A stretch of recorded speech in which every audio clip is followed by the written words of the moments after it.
From broke immigrant to billionaire, the untold true story of Forever 21's founder. Imagine waking up at 4 in the morning, not because you want to, but because you have no choice. You work at a coffee shop until noon. Then you pump gas under the Los Angeles sun until 8 p.m. Then you clean office floors until midnight.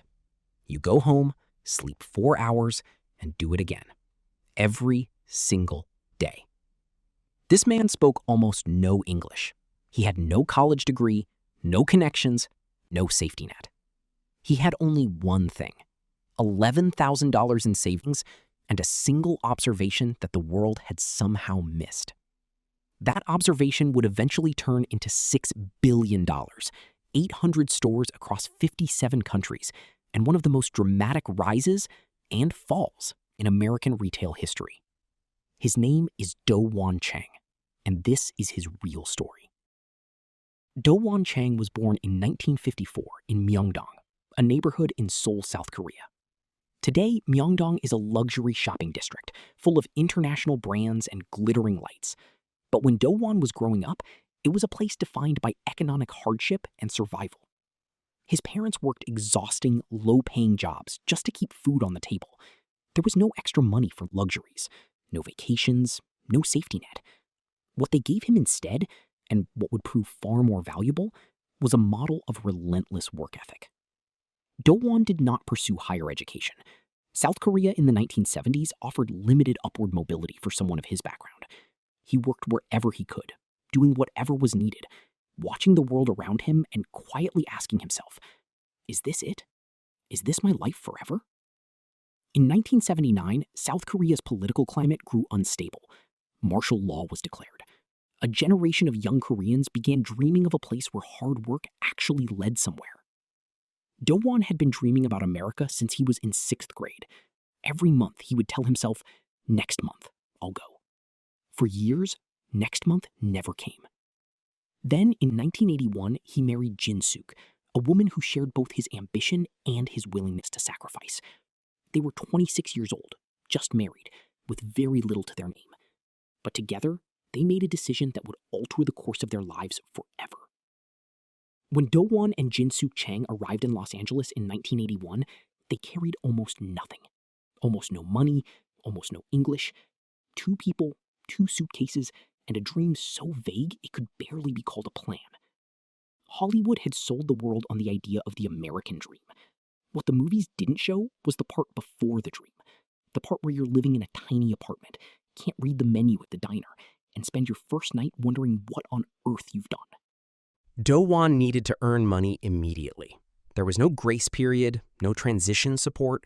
Within days of arriving, he had found his first job, waiter at a coffee shop.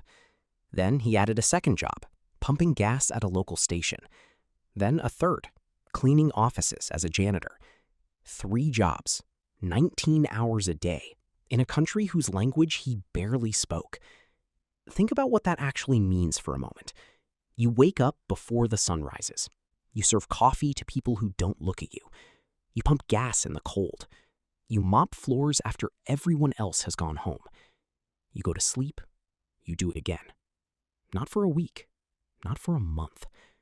For 3 years.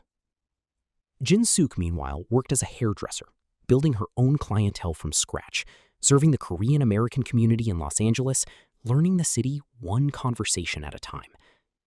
Every dollar they earned, they saved.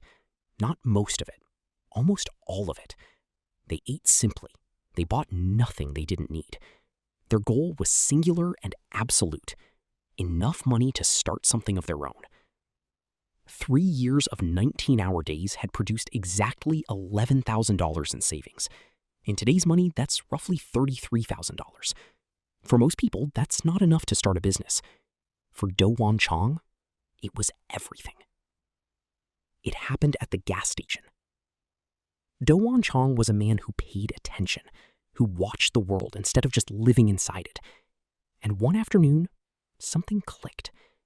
He noticed which customers drove the nicest cars, the BMWs, the Mercedes, the vehicles that signaled real, serious money. He started asking questions, observing, connecting the dots. And what he found surprised him. Many of the wealthiest customers at his gas station were not doctors. They were not lawyers. They were in the garment business, the clothing industry. And not only that, many of them were Korean immigrants, people who looked like him, people who had come from nothing, just like him. The Korean-American garment industry in Los Angeles in the early 1980s was booming quietly. Manufacturers from South Korea and South America had settled in LA and built a thriving network of wholesale clothing production. The supply chain already existed. Most people simply didn't know it was there. Do-Won Chong knew it was there because he watched. While other people pumped gas and went home, he was studying the world around him. He made a decision. Forget the coffee business. He and Jin-Suk would open a clothing store. What Do-Won understood, instinctively, without an MBA, without a business school professor, was something simple and profound.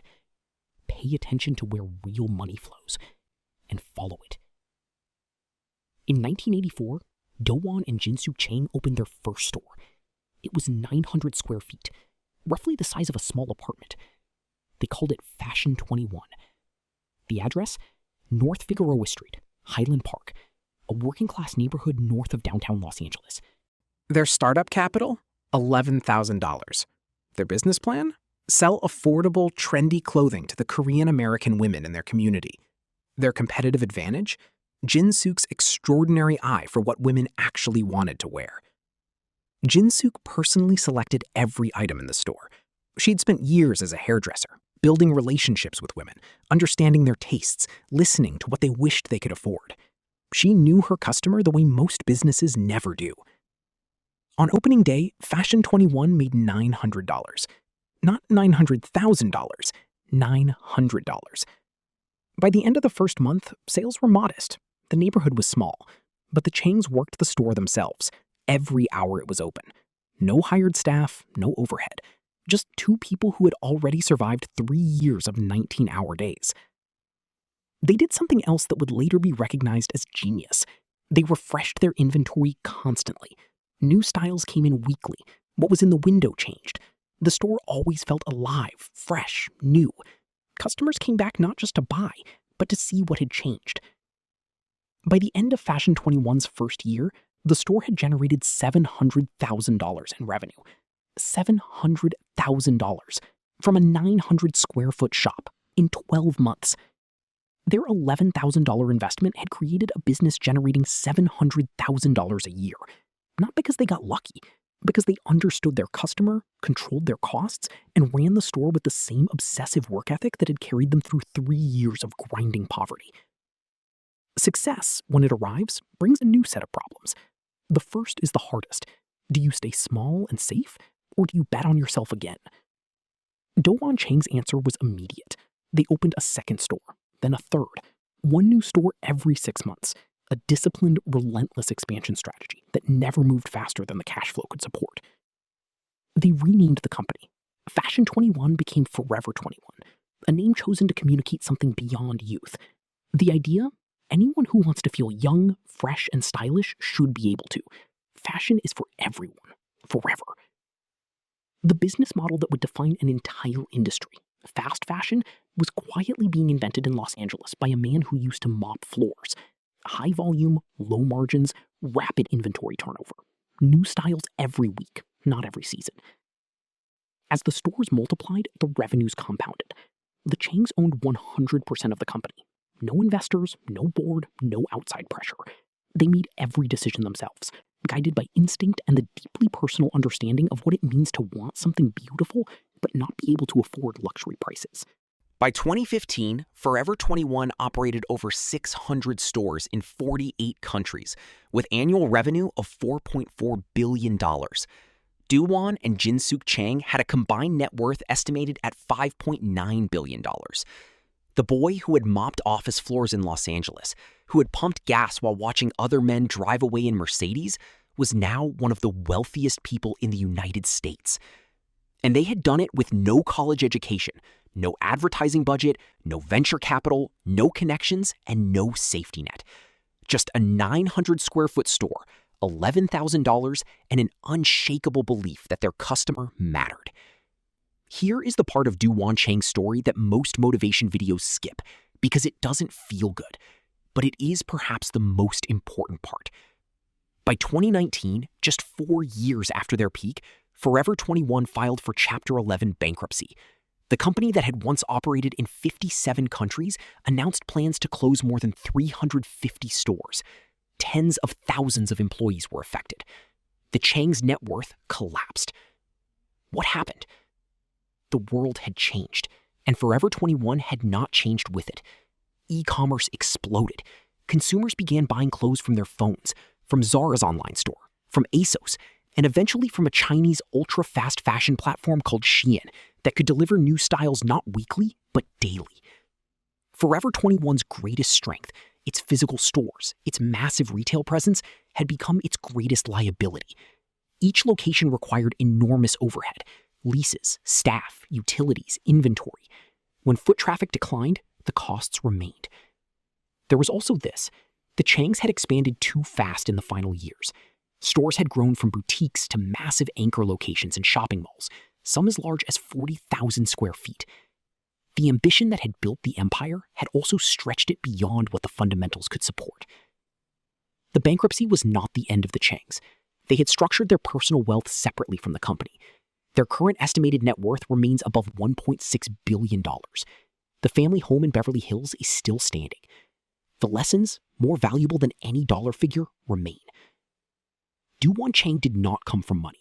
He did not come from connections. He did not come from a country or a system that owed him anything. He came from a tiny apartment in Seoul, a hunger he couldn't explain, and a willingness to work when no one was watching. His story is not exceptional because it is unreachable. It is exceptional because of how ordinary the ingredients were: attention, discipline, service, sacrifice, a willingness to begin with what you have where you err, and trust that the work itself will eventually speak. Financial freedom is not a lottery ticket. It is not a secret system sold in a course.